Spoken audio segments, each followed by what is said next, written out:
Hello everyone, welcome to the show. Today we're going to do some more wrestling content and it's going to be my Mount Rushmore of professional wrestlers. Now these are mainly from WCW, ECW or of course WWE, and I'll be doing some other ones with TNA wrestlers and other organisations another time, so please bear with me. Now, I am going to start at my very top and then I'm going to work my way downwards. Now, my first entrant into Mount Rushmore has to be the Hulkster. Now, Hulk Hogan is a very controversial individual, but that being said, ignoring that, let's look at his wrestling prowess. Now, this man has literally taken not only WWE on his shoulders, but TNA, WCW, and many other brands like New Japan and all these different places, and literally elevated them so much it's insane. Not only just because of his name, but the wrestling style, the charisma, the whole bravado of the character, and it's just something to be said. When Hogan gets in the ring, even when they're not in their prime, there's electricity there and it just makes you go, wow. And for some reason, that man has it. Had it, has it, whatever word you want to use, they are still there at one of my top, because even as a heel, NWO was one of the most biggest swerves ever, and they did it right at the right time as well. Now, Hogan was always going to be a babyface, and then when they pulled that trigger, it was the best thing ever. And it was the best thing ever for their career as well, because Hogan was going stale at that time, and the NWO completely flipping his personality was fantastic. It really was. And not only that, we got a new style of wrestling with that. We got a new persona. We got a new way of interacting with that character. So that was fantastic. And I honestly, you can't say that Hogan hasn't done much for this business. However much they are as a person, the wrestler, the persona has brought what we love into the mainstream. And I absolutely adored it. And I absolutely still will adore Hogan. The leg drop, the you, and all that sort of stuff.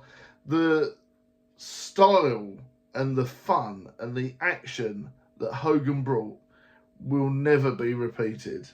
I'll tell you this now. I really don't think it'll ever be repeated. There's going to be people that try, but never will it happen. Now, our next one is Mick Foley. Now, obviously you have Mr. Socko, you have, Dude Love, you have Mr. Cactus Jack, Bang Bang, and all these different personas. So not only are you getting this lovely giant, this lovely gentle giant, who's such a nice man in real life and will do anything for charity and things like that, he also can portray one of the most vicious people going. Cactus Jack gave me chills back in the day, and I absolutely loved it. When I thought, my God, Cactus Jack's going to go after Triple H, I literally was worried for Triple H's life. I was like, I know this is fake, but I am actually legitimately worried that Cactus Jack is going to murder Triple H. And I was like, wow. So those sorts of feelings, and it's like that sort of buzz you get of the action, and the way he was able to switch the personas is just fantastic. 1 minute he could be this gentle giant, 1 minute he could be like Dude Love, and then the next minute he could be like sort of near enough ECW in a potion, bottling it up, glug glug, and becoming Cactus Jack. And you're like, oh my God. So, props to Mick Foley, because honestly, I've never seen anything like it. And of course, you've got the steel cage matches and all that sort of stuff with Undertaker. But for me, I always remember Mick Foley versus Triple H. That's my top one. Now, my next guy is on my Mount Rushmore is The Undertaker. Because what more can you ask for? You have the theatrics. You have someone that is a company man that will always do what is best for the company, whether it's win, lose or draw. You'll have someone who can really go out there and beat the living snot out of someone and it be really convincing. The choke slam is one of the best moves ever. So is, of course, the tombstone and many others. But yeah, for me, Undertaker has that, once again, like Hulk Hogan, a non-repeatable personality. Nobody else is ever going to get there with the phenom, the scare factor. It's that real love to hate villain aspect that you get sometimes. And then, of course, you get that badass biker vibe as well. So for me, once again, like Mick Foley, Undertaker has many different sides to them, in-ring and outside, and of course as the character. And that, in some way, makes them more beloved for me. And I really enjoy seeing them. And obviously for me, my favourite, while watching with my dad at the time, was The Undertaker as well. So for me, watching The Undertaker kick ass with my dad while he was alive brings back lots of memories. So there's that nostalgia vibe for me there. And I really love watching The Undertaker come back. And for me, it wasn't even just about the WrestleMania streak. It was about watching them in the Brothers of Destruction and things like that.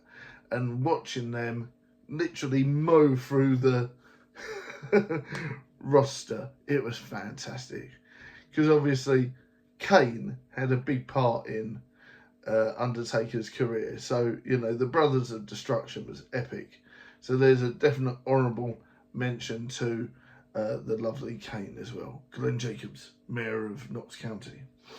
Now, finally on my Mount Rushmore, and people are probably going to go, why? But this guy has to be one of the most legendary luchadors of all time, and one of the youngest wrestlers I followed in WCW back in the day. It's, of course, Rey Mysterio. Rey Mysterio can pull off a move on a dime, and it was just so perfect. Now, obviously, you've got the 619, you've got many other moves that they were able to do. Boom, boom, boom. And for me, Rey Mysterio is able to pull off those moves perfection. There's a lot of really good wrestlers in AAA now that I follow and I love, like Mr. Iguana, you've got Dragon Lee, you've got all these different characters that are fantastic. And, of course, you've got Penta and things like that. And they're nearly there. But Rey Mysterio has, once again, like Hulk Hogan, brought up luchadors like this. You know, Luchadore would not be where it is without Rey Mysterio. Rey Mysterio and, of course, Dirty Dom. But, of course, for me, Rey has got that electricity about him. There's that personality that when he talks, you're like, I want to hear this. You know, and it really brings you into it. So not only is the character bringing you in, not only is the persona of the real person bringing you in as well, but of course the moveset, the quickness and the speed, and the fact that the man is probably nearly 50 now and can go quicker than most wrestlers on the roster to this day. So that is why Rey Mysterio is there on my Mount Rushmore. And of course, notable mentions are, of course, the Hardy Boys, the Dudley Boys, and, of course, not really for wrestling, but Maven, because they are one of the top people in the industry who's managed to come away from wrestling in a way, but still been able to pop it in there and still make a legitimate career as a YouTuber and things like that. So, and for me, Maven is a big inspiration on how they've managed to go from one extreme to the other and create such a really good craft. So let me know your Mount Rushmore in the comments. Do you disagree with me? Please do say, and we'll get chatting. Who do you think should be on your Mount Rushmore as well? and let's have a chat. If you disagree with some of the things I've said and everything like that, please do comment and we'll have a good old chat. Thank you very much for watching, guys. Looking after yourselves. Keep safe. Keep well. Much love. And I'll see you in the next vlog, video, stream, movie or short. And please check out Ballamoran, Essex FBI Investigates, of course, and the brilliant Teabag Trap. If you've not seen that before, please do check those out. Indeed. Thank you very much, everyone. And I'll see you next time. Bye for now.